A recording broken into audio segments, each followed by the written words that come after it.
करायचं आणि जर नाही झालं ना सर्टिफिकेट सिग्नल काढायचं आणि अनुला ट्राय करायचं डोळे तर पास करायचं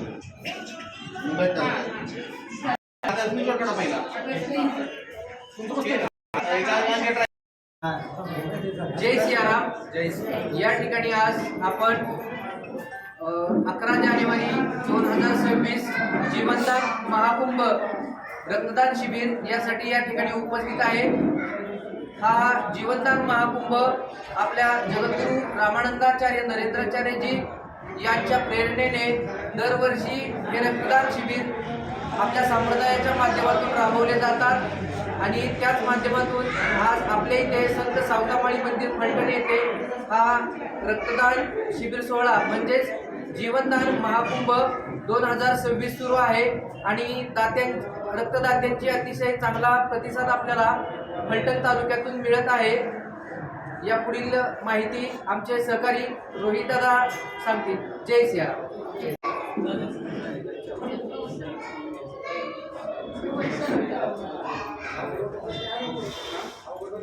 जय सियाराम. रक्तदान का करतो? रक्तदान शिबिर जे आपण चालू आहे ते आपण का करतोय त्याचं महत्त्वाचं कारण म्हणजे आपल्या महाराष्ट्रामध्ये आणि भारतामध्ये अनेक असे गंभीर आजार आहेत, जसं की मायक्रोसायटिक ॲनिमिया असेल, सिकल सेल असेल, थॅलेसेमिया असेल, हिमोफिलिया असेल, त्यानंतर ब्लड कॅन्सर असेल, अशा दुर्धर आजारांसोबत जे रुग्ण झुंजत आहेत अशा रुग्णांना दर 8-15 दिवसांनी किंवा महिन्यांनी रक्त भरावं लागतं. तर त्यासाठी आपलं महाराष्ट्र शासन त्यांना रक्त पुरवत असतं, परंतु महाराष्ट्र शासनाला मदत करण्यासाठी त्यांच्याकडे रक्त येणार कुठून? कारण रक्त हे आपल्याला माहिती आहे जगामध्ये कोणत्याही मशीनमध्ये तयार होत नाही, ते फक्त आपल्या ह्युमन बॉडीमध्ये तयार होतं. तर ते दान केल्याशिवाय मिळत नाही. तर त्या हेतूने आपण हे रक्तदान शिबिर राबवतोय आणि आपण मागच्या वर्षी 4 जानेवारी ते 19 जानेवारी हा जे रक्तदान शिबिर घेतलं होतं त्यामध्ये आपण 1,36,270 रक्त बाटल्या महाराष्ट्र शासनाला दिल्या होत्या. तसंच यावर्षी सुद्धा आपलं 4 जानेवारी ते 18 जानेवारी 2026 आपलं रक्तदान शिबिर असणार आहे, म्हणजे जीवनदान महाकुंभ 2026 चालू आहे. त्या माध्यमातून आपलं रक्तदान शिबिर सुरू आहे. अशा गरजू रुग्णांना वारंवार खूप खर्च येतो आणि आजाराने ग्रासलेले असतात, त्यांना त्याचा त्रास कमी व्हावा आणि त्यांचा खर्च वाचावा या उद्देशाने आपण समाजसेवेच्या भावनेतून हे रक्तदान शिबिर घेत आहोत. जय सियाराम. यापुढील माहिती आमचे सचिन दादा येतील. जय सियाराम. सियाराम. जगद्गुरू रामानंदाचार्य श्री स्वामी नरेंद्राचार्यजी यांच्या संप्रदायामार्फत अनेक समाजासाठी उपक्रम राबवलेले जातात. रक्तदान शिबिर, देहदान, अवयवदान, त्याचबरोबर ॲम्ब्युलन्स सेवा. तसंच समाजामध्ये चांगली नीतिमत्ता जर व्हायची असेल, माणसाची नीतिमत्ता चांगली सुधारायची असेल तर कवी कुलगुरू कालिदास ज्ञानपीठ विश्वविद्यालय या मार्फत जगद्गुरू रामानंदाचार्य संप्रदायामार्फत अनेक प्रवचनकार घडवले जातात.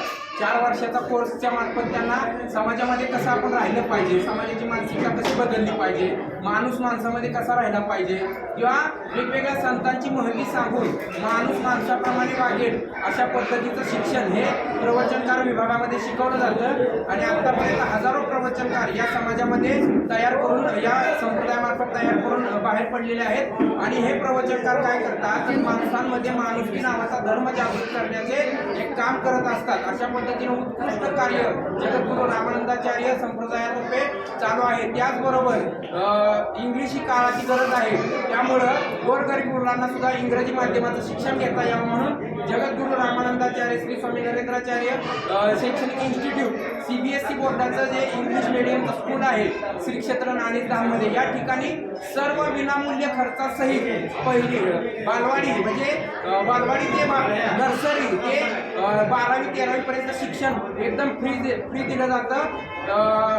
कपडा लत्ता सगळं त्याच्याबरोबर वह्या पुस्तकं मध्यान्ह भोजन हे सर्व त्या शैक्षणिक सेवेमार्फत दिलं जातं. अशा पद्धतीनं आणि नुसतं इंग्लिश शिकवलं जात नाही भाविको. या इंग्लिश मीडियम बरोबर आपले जे हिंदू धर्माचे जे संस्कार आहेत ते संस्कार सुद्धा त्या शाळेमध्ये शिकवले जातात. शिक्षण घेतलं म्हणून संस्कार सोडता कामा नाही, म्हणून संस्कार प्लस व्यावहारिक शिक्षण इंग्लिश मीडियमचं शिक्षण हे दोन्हीची सांगड घालून हे CBSE बोर्डाचं इंग्लिश मीडियम चालवलं जातं एकदम फ्रीमध्ये. अशा पद्धतीने अजून वेगवेगळ्या प्रकारच्या भरपूर सेवा आहेत आणि त्या सेवा पुढील आमचे सहकारी तुम्हाला सांगतील. जय सियाराम.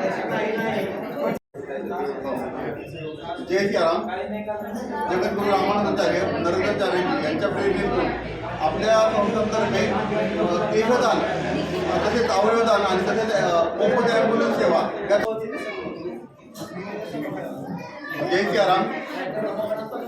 जगद्गुरू रामानंदाचार्य नरेंद्राचार्य यांच्या प्रेरणेने आपल्या संस्थांतर्फे रामानंद संप्रदायातर्फे खूप सारे सामाजिक उपक्रम राबवले जातात. त्यामध्ये प्रामुख्याने अवयवदान, देहदान तसेच मोफत ॲम्ब्युलन्स तसेच रक्तदान शिबिर हे 4 महत्त्वाची कार्य केली जातात. असे आपल्या संस्थांचे 41 सामाजिक उपक्रम चालू आहेत. त्यापैकी हे 4 मुख्य आहेत. तर त्याबद्दल थोडी माहिती सांगतो. देहदान म्हणजे आपण मेल्यानंतर शरीर आपलं पूर्ण जाळतो. तर जाळण्यापेक्षा त्यांनी असं सांगितलं, जाळण्यापेक्षा ते शरीर दान करा. कुणाला दान करा? तर मेडिकल कॉलेज जे आहे ज्याच्यामध्ये डॉक्टर बनण्यासाठी जे विद्यार्थी शिकत असतात त्यांना रिसर्च करण्यासाठी, शिकण्यासाठी, अभ्यासासाठी डेड बॉडी मिळत नाही. तर आपलं शरीर मेल्यानंतर जाळण्यापेक्षा दान करा असं जगद्गुरू श्रींनी आवाहन केलं. आणि त्या प्रेरणेतून आपण महाराष्ट्र शासनाला 56,000 प्लस फॉर्म भरून दिले. आणि फक्त बोलून थांबलो नाही तर आपल्या संप्रदायात आतापर्यंत 170 व्यक्तींनी देहदान केले. आणि ही एक खूप मोठी सामाजिक क्रांती आहे. तसंच त्यानंतर अवयवदान म्हणजे आपण सध्या डोळे आणि त्वचा या 2 गोष्टी दान करतो. त्यामध्ये आता आपण एका जणांनी जर डोळे दान केले तर 2 अंध लोकांना दृष्टी येते. त्यामधून आपण 108 लोकांनी आतापर्यंत अवयवदान केलेलं आहे. तसेच आपल्या 53 ॲम्ब्युलन्स संस्थांतर्फे आपल्या राष्ट्रीय महामार्गावरती मोफत चालतात. त्यामध्ये 31,672 रुग्णांच्या आतापर्यंत या ॲम्ब्युलन्सच्या मार्फत जीव वाचले आहेत. आणि कसं आता रक्तदान शिबिर आपल्या पूर्ण महाराष्ट्र आणि महाराष्ट्राच्या बाहेर राज्यात सुरू आहे. तर हे आपल्या सगळ्याचे 4 मुख्य उद्दिष्ट आहेत. तर याच्यामध्ये ही जी देहदान असेल, अवयवदान असेल, रक्तदान शिबिर असेल किंवा ॲम्ब्युलन्स सर्व्हिस असेल, ही जी सामाजिक कामे केली जातात ही सामाजिक काम फक्त संस्थांपुरती संस्थांपुरती फक्त मर्यादित ही सामाजिक कामे झाली पाहिजे. या उद्देशाने जगद्गुरू रामानंदाचार्य नरेंद्राचार्यजी यांचा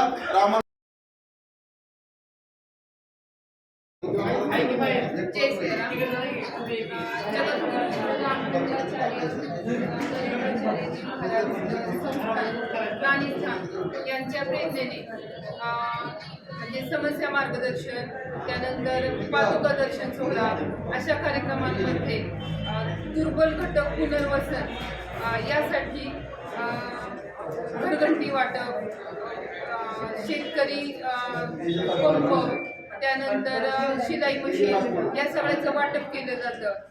याशिवाय महिलांना पुनर्वसन किंवा महिलांना रोजगार मिळावा यासाठी शिलाई मशीन आणि घरघंटी यांचं वाटप मोफत केलेलं जातं.